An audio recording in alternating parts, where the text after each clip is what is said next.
Is it good now? Is it good? I got your bones. How about Foofy? He's just gone, of course. It always is.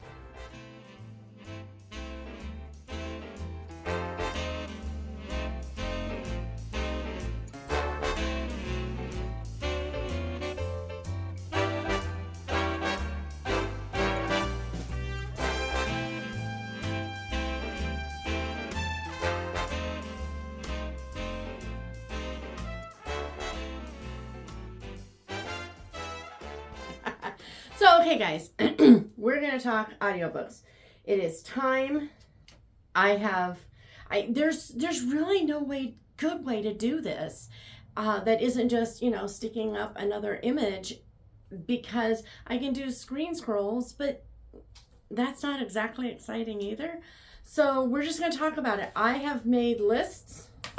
I have all these pages, front and back, of the audiobooks that I have not listened to. We're going to start with these, and then we'll do another one on different series and things and individual ones I've listened to, and et cetera, et cetera. But, so I have 3 different places that I have audiobooks, and up until just the other day, I had only actually used one. Yeah, I've bought audiobooks from, I think it's audiobooks.com. Is that what it is? Yeah, audiobooks.com. I have half a dozen on there. And then I bought some from Chirp. I have over half a dozen from Chirp. Yeah. I hadn't listened to either of those before the other day. I'm trying to remember what day it was. I can't remember what book it was. But I hadn't, and that's what matters. But then I have several pages of Audible that I haven't listened to yet. Now, usually Audible is one that I buy it, and within a week or so I listen. But there were a few that I found on sale that I bought and then forgot I bought.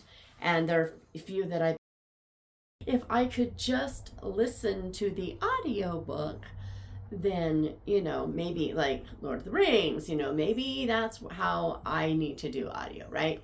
I really hope the traffic isn't coming through. It is a beautiful day, and yet not. It started off sunny and bright. I had all my windows open in the house, and then it got overcast. We're supposed to get rain in a few hours. It's been such a rainy winter. It's only happened like 3 times in the 36 years I've lived here. But it's been really, really rainy, and that follows the hurricane this summer that I missed, all the flooding in town where people are like water skiing down the streets. And yeah, no, it actually happened. So, I mean, come on, right? But I was just like, I can do this in the afternoon because Kevin's not home. He's at therapy. And so I'm just like, this is so great. Neville. No. So, yeah, we're going to talk audiobooks. And, I showed you, but I got to show you again because it's just so cool. Instagram inspired purchase. But isn't it the cutest thing? I saw it on Instagram and I really, really liked it. But you know how you get those ads and you're like, I don't know if this is going to be real or not? Yeah. I had no way of knowing if it was one of those funky scammy thingies, but it's the first time I've ever seen anything on Instagram that I'm like, I'm willing to risk it. I'm just willing to take a chance that it won't arrive because I loved it so much. It has Wuthering Heights, not my favorite book. Emma, not my favorite Austen. And then it says Planter something Hill. I guess if I put my glasses on, I could actually read it. Steel Mill, that has nothing to do with Hill. And so I went on Amazon to see if they had it, and they did. I think it's an independent company that is totally legit, but because I could get it from Amazon and I knew it wasn't, a little scammy thing, I went there. But yeah, so I love it so much. It just arrived today. It makes me happy. So my poor little plant got repotted from a much too small pot, and it wasn't too root bound. That was nice, but Yeah, I really love Creeping Charlies. They're just the friendliest little houseplants. They make me smile. It is not the same as the ground cover of Creeping Charlie. I'm just putting that out there because some people really get worked up. It's like, why are you bringing this invasive weed into your house? And I'm like, they may be related, but this is a houseplant and it's got really, really waxy leaves, not like the ground cover. So I'm just saying. But yeah, I had to share because reasons. Okay, so on Chirp. So Chirp is owned by BookBub, and they have books that are on sale.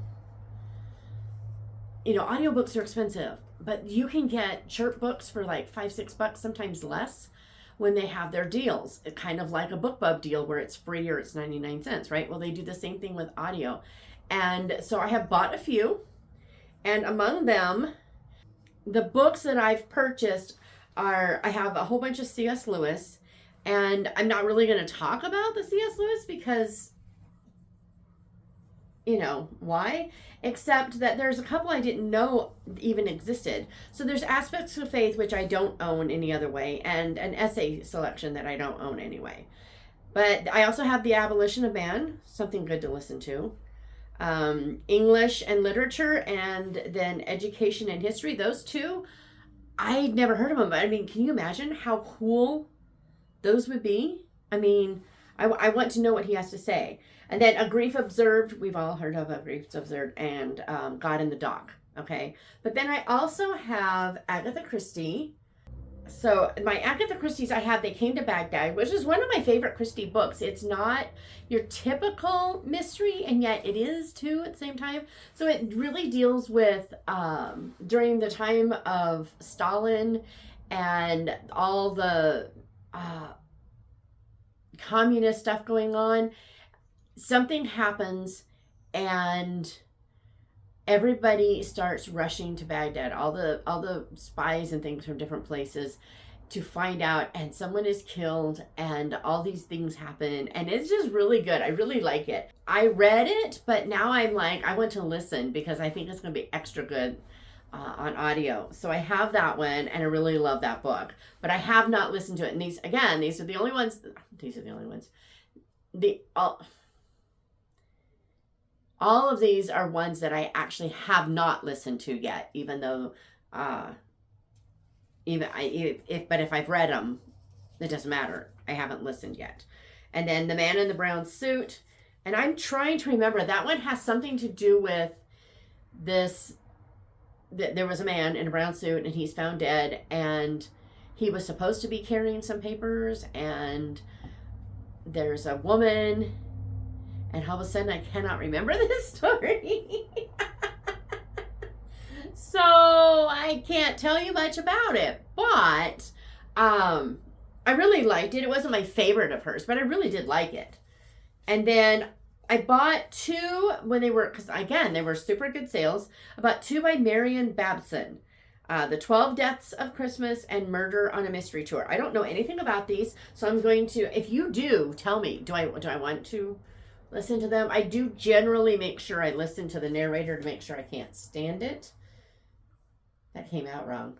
To make sure I can stand it. But the 12 Deaths of Christmas says, Publishers Weekly says it's a top-notch thriller. Identities of the murderer and the 12th victim come as a stunner. Oh, okay. At Maud Danson's rooming house, the holiday season has everyone bustling about in anticipation, and Maud herself is planning a glorious Christmas dinner.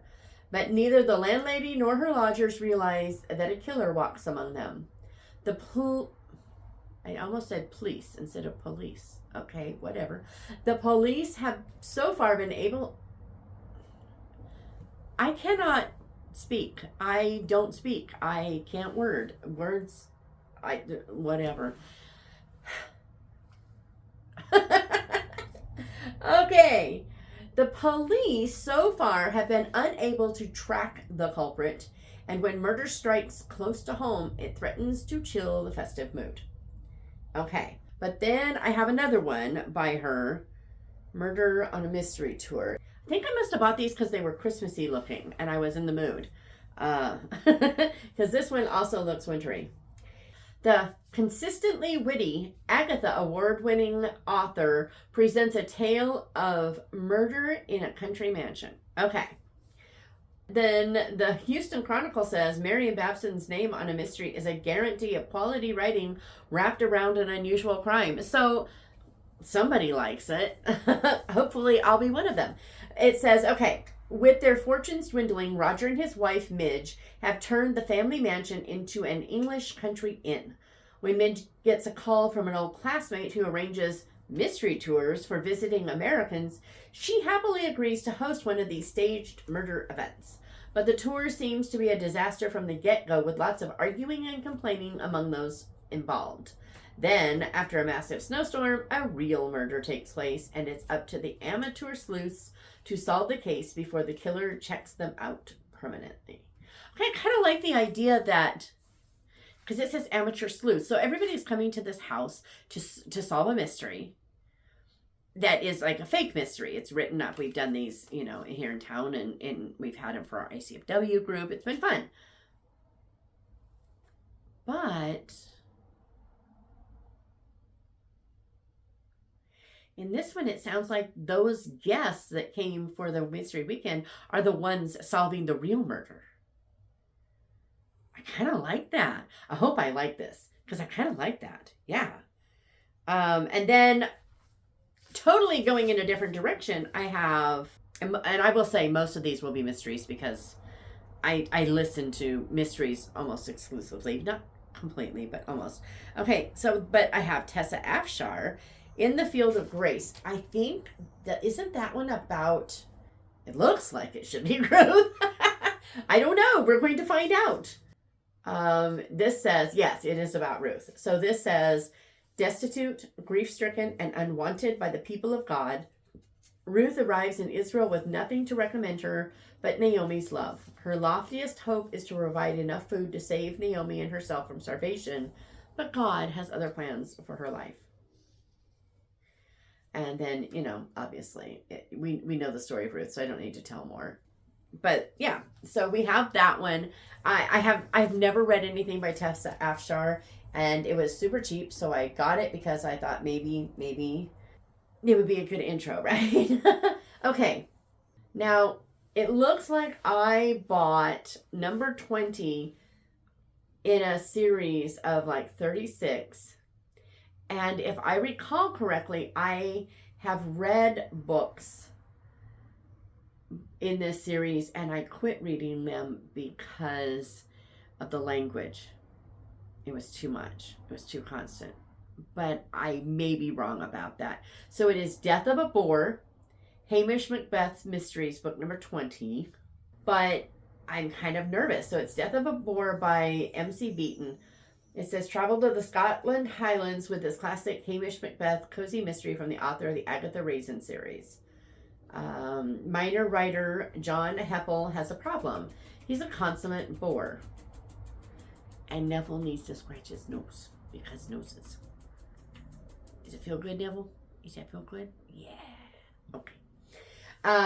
He's found dead. When he's found dead in his cottage, there are plenty of suspects, but surely Borden shouldn't be the cause for murder, or so thinks Constable Hamish Macbeth. So I don't know if I will even listen to it. I gotta look up Hamish Macbeth in my past reads and see if I'm remembering right, but I feel like there was a lot of language and it bugged me. Okay, so the next one I have is by Leonard Goldberg. It's a study in treason, and it's actually the second book in a series, but it was, again, on sale, so I won't need to get the first one. I know nothing about this guy or this mystery, but it was probably $2. So I was willing to listen to it and see, So it says, the following case has not been previously disclosed to the public due to sensitive information on foreign affairs. All those involved were previously bound by the Official Secrets Act.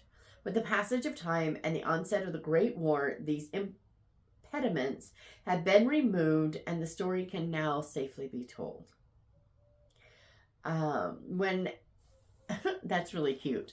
When an executed original of a secret treaty between England and France, known as the French Treaty, is stolen from the country estate of Lord Halifax, Scotland Yard asks Joanna, Dr. Watson Jr., and Dr. John Watson Sr. to use their detective skills to participate in the hunt for the missing treaty.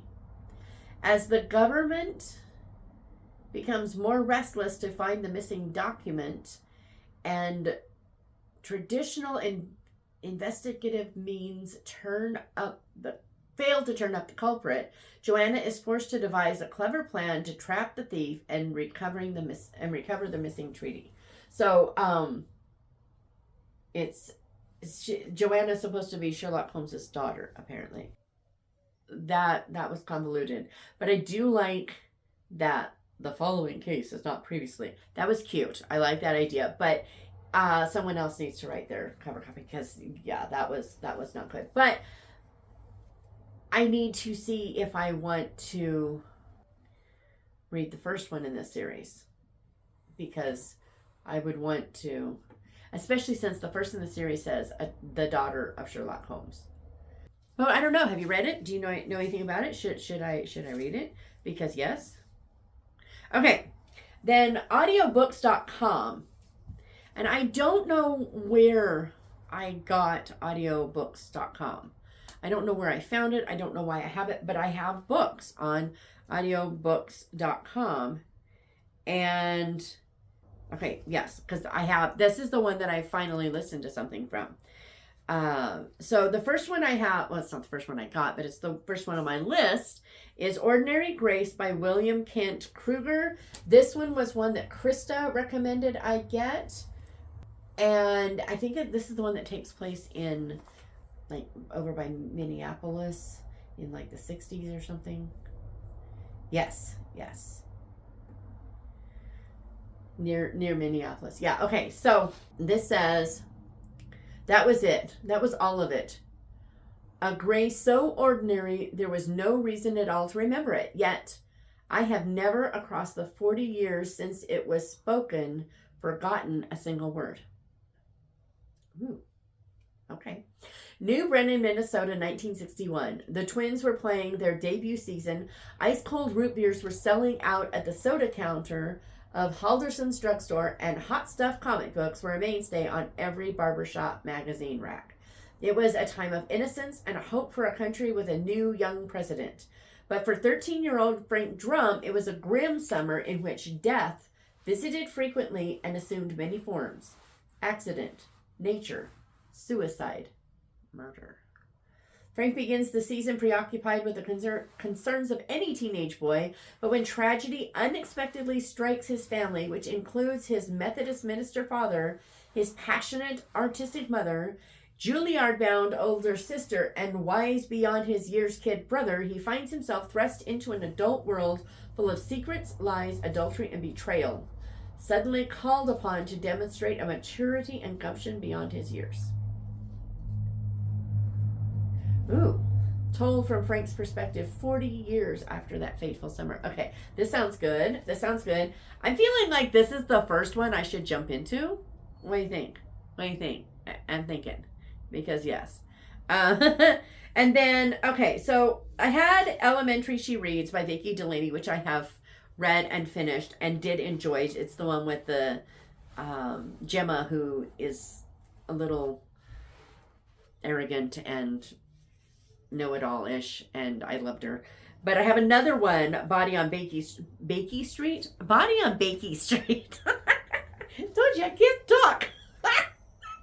Body on Baker Street by Vicki Delaney. So that one, I think Body on Baker Street is the one where someone is found dead outside her shop, which I remember reading going, oh, I want to read this because my friend Barbara Cornthwaite has written Brought to Book, where she goes to her favorite bookstore and the owner is dead. So I was like, oh, this is kind of different, but same, but different. So I wanted to get that. Also, I have He Should Have Told the Bees by Amanda Cox. And that one's about a gal whose father is a beekeeper. He dies. And when the will is read, she discovers he left everything to her. and to some other woman, she has no idea who this person is. And that other woman has a mother who is I think, is she an alcoholic or is it drugs? I don't remember. She is addicted to something and needs to go to rehab, and she needs the money for it. And then in comes this inheritance. And it's all about where all this stuff converges and everything. And it's Amanda Cox, so it's going to be good. And then I have Keep a Quiet Heart by Elizabeth Elliot. Elizabeth Elliot's Keep a Quiet Heart was one of the books that I read every year when my kids were little. I needed it. But there's a quote in there by Annie Curie. I got to see if I can find it. My little commonplace book. But there's a quote in here. Yeah. So it's from, and this is where Elizabeth Elliot got the title, Keep a Quiet Heart. It's by Annie Curie, and it says, I think I find most help in trying to look on all interruptions and hindrances to work that one has planned out for oneself as discipline. Trials sent by God to help one against getting selfish over one's work. Then one can feel that perhaps one's true work, one's work for God, consists in doing some trifling, haphazard thing that has been thrown into one's day. It is not a waste of time, as one is tempted to think. It is the most important work of the day, the part one can best offer to God. After such a hindrance, do not rush after the planned work. Trust that the time to finish it will be given sometime, and keep a quiet heart about it. And if you have ever had or worked with children, you know that doesn't matter what you plan, something will happen. So I've just put all my little stuff back up on top of there. And so I used to read that book over and over because that quote was in it. And yeah, so I have Keep a Quiet Heart by Elizabeth Elliot because I love Elizabeth Elliot. What can I say? So there's those. Oh, then I have The Maid of Ballymacool by Jennifer Dybel. Again, it was super cheap. And this one, if I recall, I'm not going to look it up, but if I recall correctly, The Maid of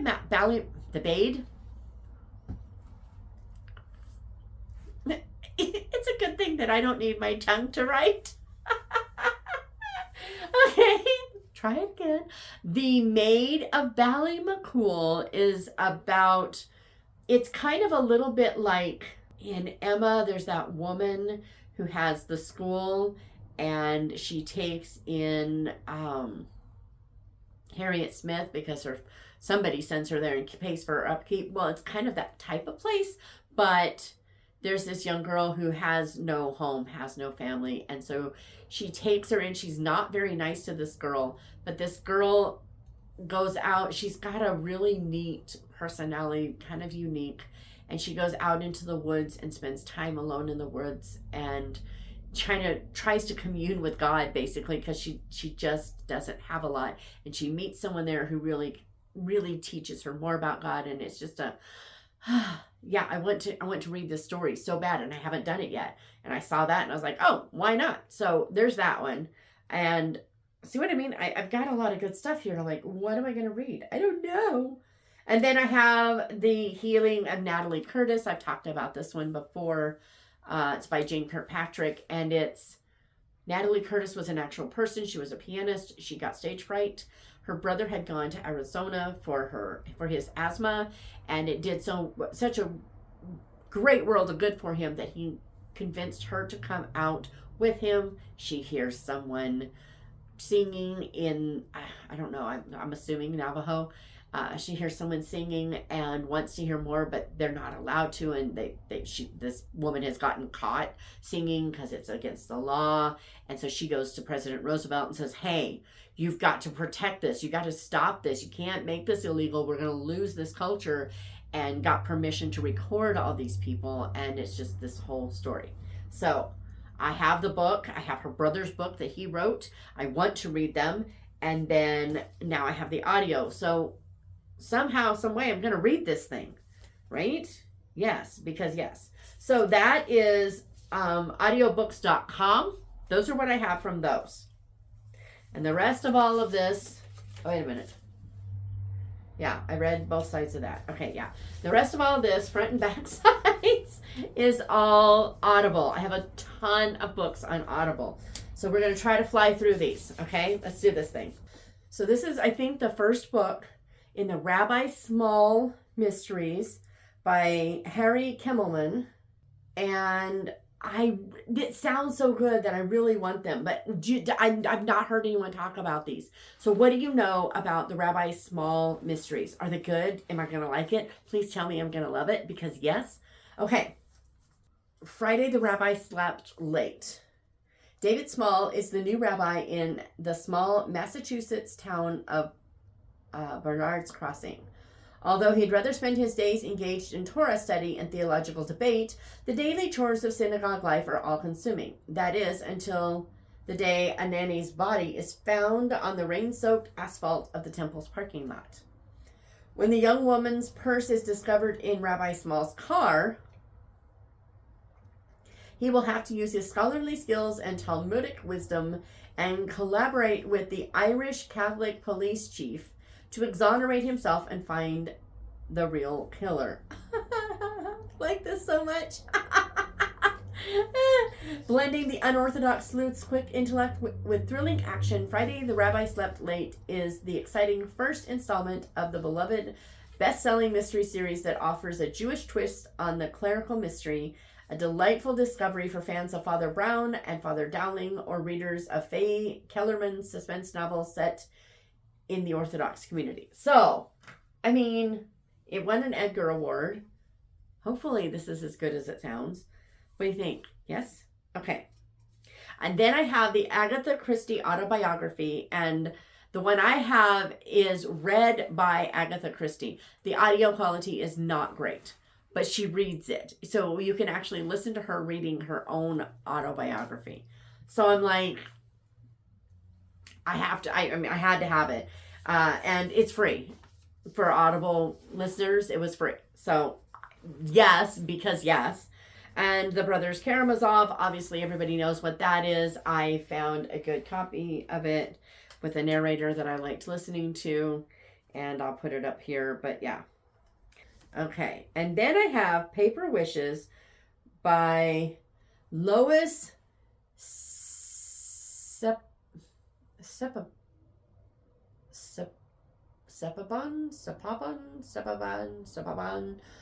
Lois. Sorry, Lois. Sepabon. That's what I got. Sepabon. I don't know. Paper Wishes. It looks like middle grade. 10-year-old Manami did not realize how peaceful her family's life on Bainbridge Island was until the day it all changed.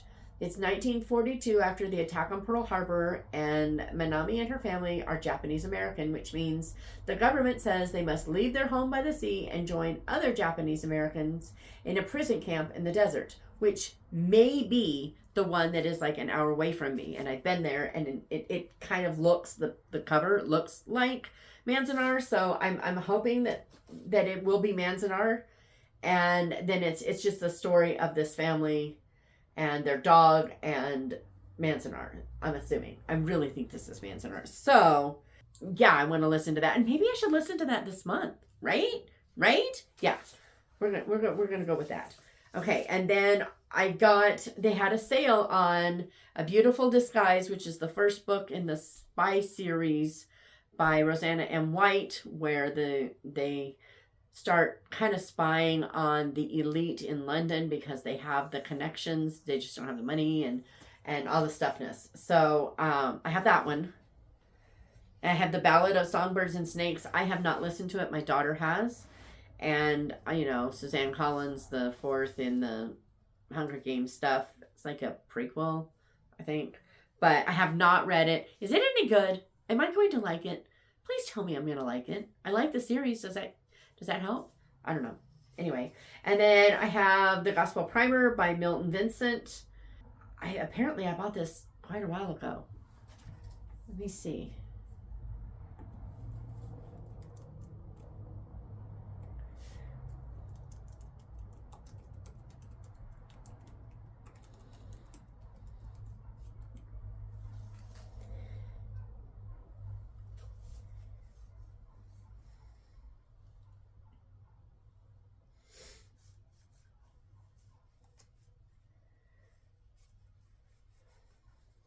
Yeah, apparently I bought this a long time ago and I haven't listened to it. So, but I think Anne from In Search of Wonder and Catherine from Read Journal Love both really liked it. So, and maybe I have read, I feel like I may have actually read the book and I bought the audio, and it would have been like 10 years ago, and I bought the audio thinking I could listen to it again. This is feeling really familiar. Yeah. Anyway. And then When Books Went to War, which I have the physical copy of too, but When Books Went to War, it's all about how they printed up the books for the soldiers and sent them over and everything. So I wanted to read that because I both want to praise the soldiers for recognizing the brilliance of A Treat Goes in Brooklyn and smack them for making The Great Gatsby so popular, because it was a flop until then. Jerks. I mean, no, I don't care for that book. And then I have Falling by T.J. Newman, and I got this one because of Krista too. She was talking about this. It's an airplane kind of thriller in the skies and all the stuff that's going on, and so I wanted to listen. The Ebony Swan by Phyllis Whitney. It was another one that was like $2, so I got it. And Phyllis Whitney, I read a lot of her when I was a kid, but I think if I recall correctly, my mom didn't enjoy this one. We got a few Whitneys, and this was one of the ones she didn't enjoy. Determined to learn all she can about the mother who died in a strange accident nearly 20 years ago, Susan Prentice travels to her mother's family farm in Virginia and must contend with the family matriarch, Alexandrina Montoro.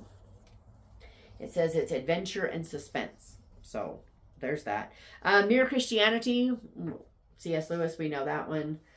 The Way We Live Now by Trollope. Since I'm reading the Trollops, I decided to get another one by him. And then Fall of Marigolds by Susan Meisner. I read this one years ago. I think. Maybe make sure I know what I'm talking about. So it says September 1911 on Ellis Island.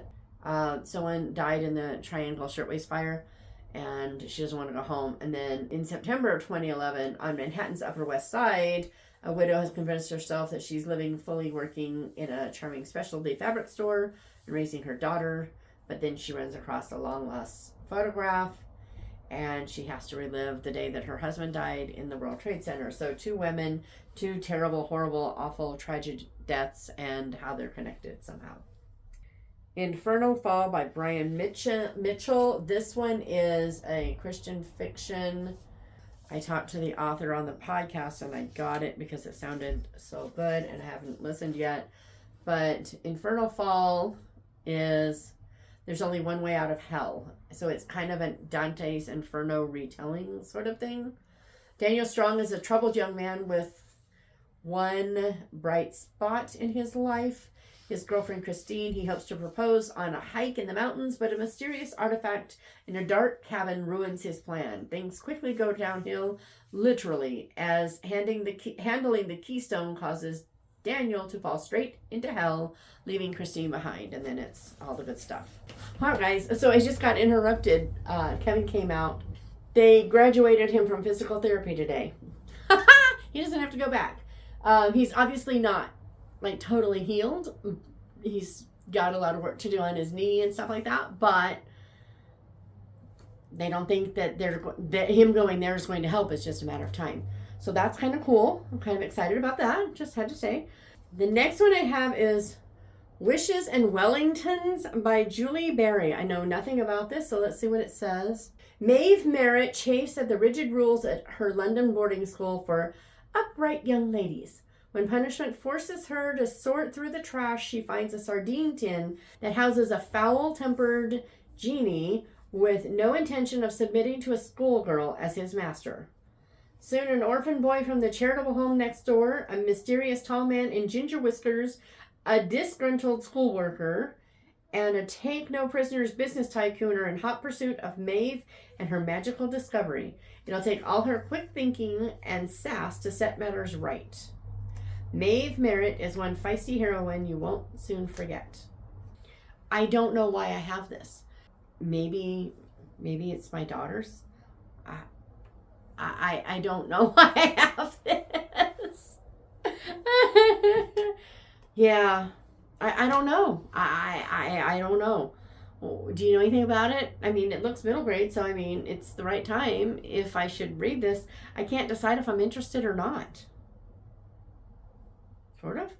I don't know. Anyway, The Librarian Spy by Madeline Martin. Now, this one, I bought it because it was on sale, and I had heard amazing things about the last bookshop in London, and so I wanted to get that one, but since this was on sale, I went ahead and got it, and then I haven't heard anyone really saying that they liked the book. Not many people say they disliked it, but they were just like, meh. So, did you like it? Should I listen? Should I not bother? Save it for when I need something to help me get to sleep? I mean, what do I want? I don't know, but I have it. It's on the list, and that's what I'm sharing. So, Quilt for Christmas by Melody Carlson. It's a women's fiction. Little girl wants a quilt for her sick mom for Christmas, and a bunch of women come together to make said quilt. That is so condensed. It's not even funny, but Four Sisters. Four Sisters by Val Wood. It says Hull, 1852. Maddie has had to care for her 3 younger sisters ever since their mother's death 10 years ago. She and the girls' beloved father have worked hard to keep the family together, and it's now time to celebrate as Maddie turns 18. But their joy is short-lived when tragedy suddenly strikes and their father disappears on his way to London. The sisters have no way of knowing what's happened to him, only that he hasn't returned home. With little money left, they're now forced to battle life's misfortunes alone. I don't know where I heard of it. I don't know why I bought it, but it sounds good. Have you read it? Well, I like it. Anyway. C.S. Lewis, because speech. C.S. Lewis's short stories. It speaks for itself. Souls of Lost Lake. Jamie Jo Wright. I don't know which one this one is. I can't remember, but it's Jamie Jo and it's Wright. That's what you get. And then I have Lord of the Rings, all of them. So then I have a few Mimi Matthews books. I've listened to a few of hers. I really loved her Holiday by Gaslight and her John Eyre. Way better than Jane Eyre. Just, they're like not even on the same wavelength. I don't like Jane Eyre though, so that does count. But so I have The Work of Art though, haven't read that one, and I have Gentleman Jim. I have not read that one. I think those are my only Matthews that I haven't listened to. Yeah, so there's those. The Cost of Discipleship by Dietrich Bonhoeffer, because Bonhoeffer. The Protectorate Wars by S.A. Schaefer. I can't remember what these are about. I feel like they might be middle grade. And I think they're, what's it called? Come on, Shatona. Steampunk. Yeah, they're steampunk. It's an uncertain time in the Fertile Plain. 60 cycles have passed since Alonia won the Protectorate War, but time and conflict have eroded the security gained through that great struggle. And as Alonia wades into eternal squabbling, David rises above his tragic childhood and earns a place as an aide to a powerful politician. Only time will tell if he can overcome petty disputes and uncover a hidden enemy before everyone he knows is dead. Embark on an airship adventure. Feel the wind in your hair as you soar through the clouds. Solve mysteries, forge friendships, and watch an ordinary boy become the hero he was born to be. And again, March. I should do this. So maybe I think I've got enough audios that I think when I'm done listening to the one mystery I have, I'll listen to at least one or two of those other ones before the next Benedict Brown comes out. Because as soon as it comes out, I'm not going to be able to wait. But hey, I'll get a couple of these in. So which ones should they be? Tell me. I want to know. Okay. Then The Painter's Daughter by Julian Klassen. I bought it because it was cheap and I had liked Ivy Hill Christmas. And then everything else I've read by hers, it's not that I dislike it, but I'm just not eager to read another one. So there's nothing really wrong with them. They don't draw me. So I have really no interest in that one unless you tell me it's amazing and I need it. And then I have a Copper Star by Suzanne Woods Fishers. It's one of her historicals. I do love Suzanne Woods Fisher. And okay, so Copper Star is her like World War II book. It says, smuggled out of Nazi Germany after working in the resistance, Louisa finds herself waiting out the war in a dusty Arizona copper mining town. Sponsored by the Reverend Robert Gordon, Louisa quickly discovers he's hiding a tragic secret. Louisa irritates, intrigues, and charms Robert, soon becoming an indispensable part of his household. Trouble begins to brew when Friedrich Mueller, a prominent resident of Copper Springs and an avid Nazi sympathizer, ferrets out Louisa's background. Soon, Louisa is once again running for her life.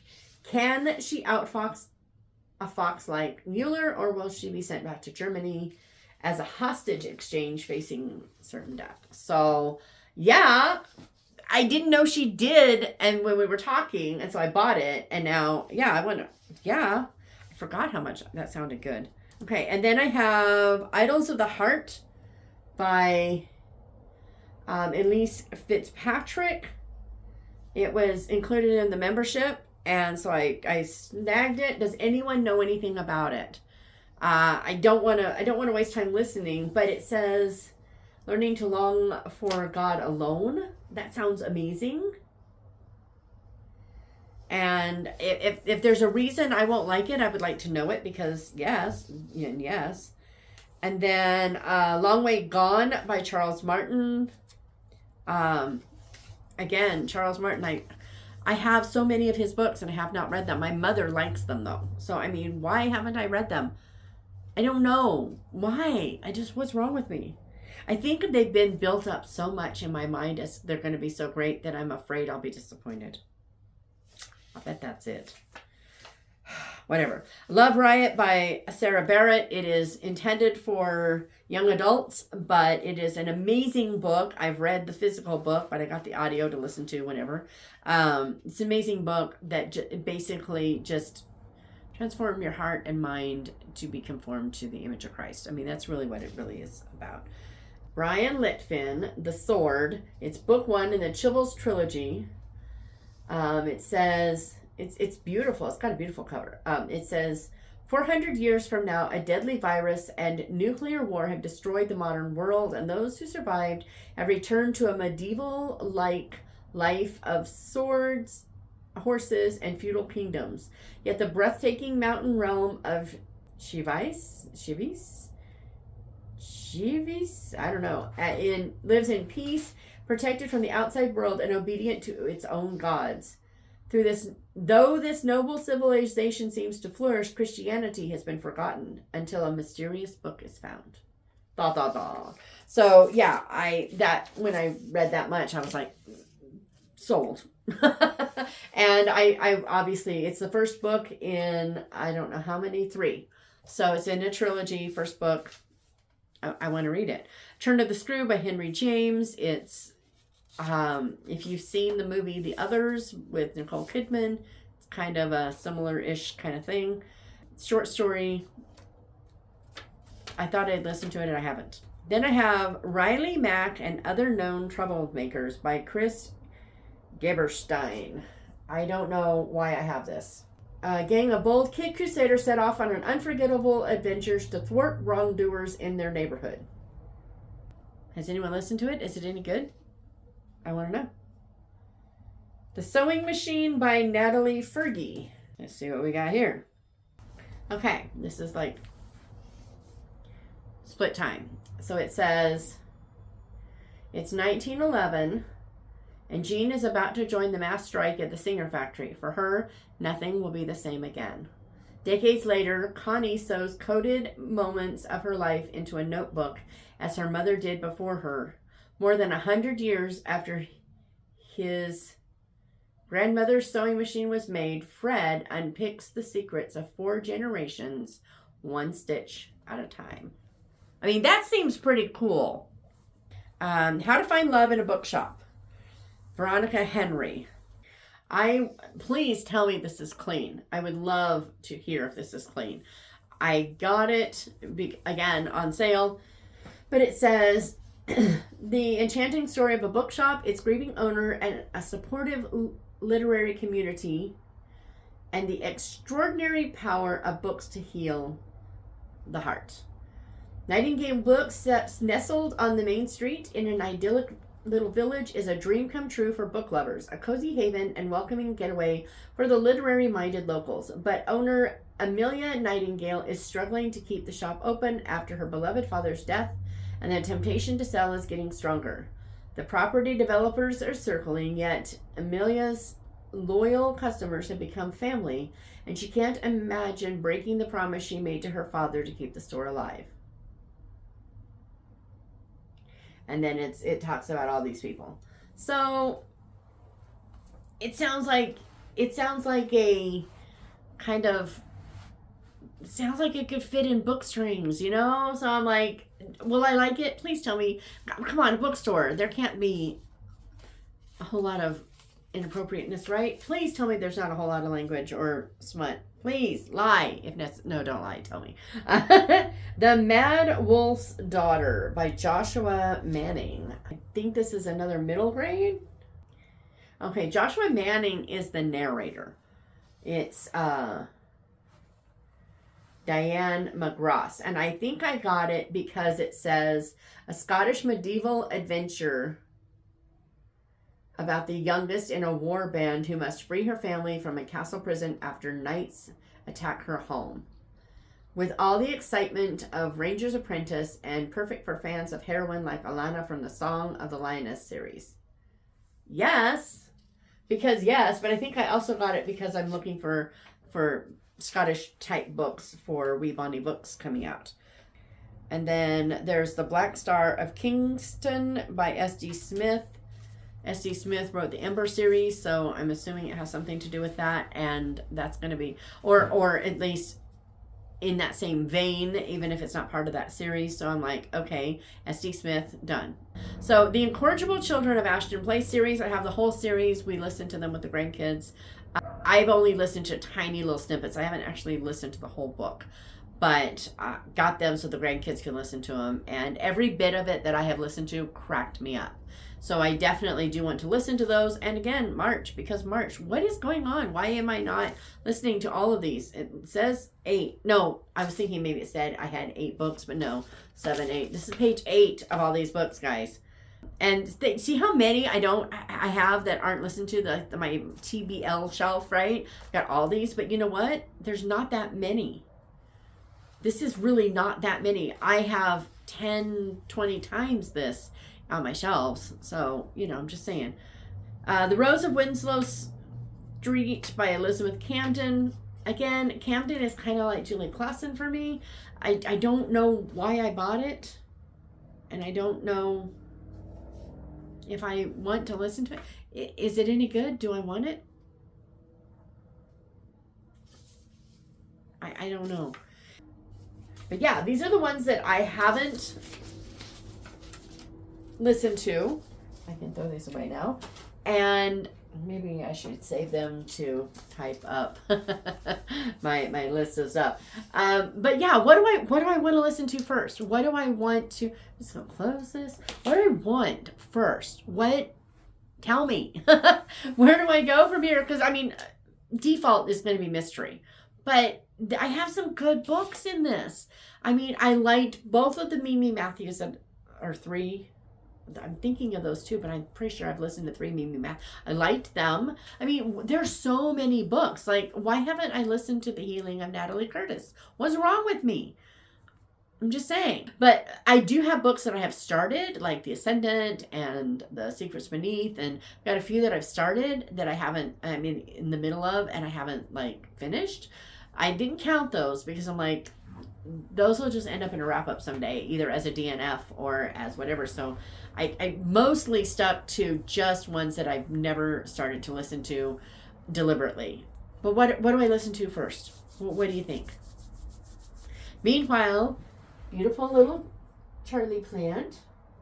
She needs some food. It's looking a little peaked. But it just got transplanted, so of course it looks peaked.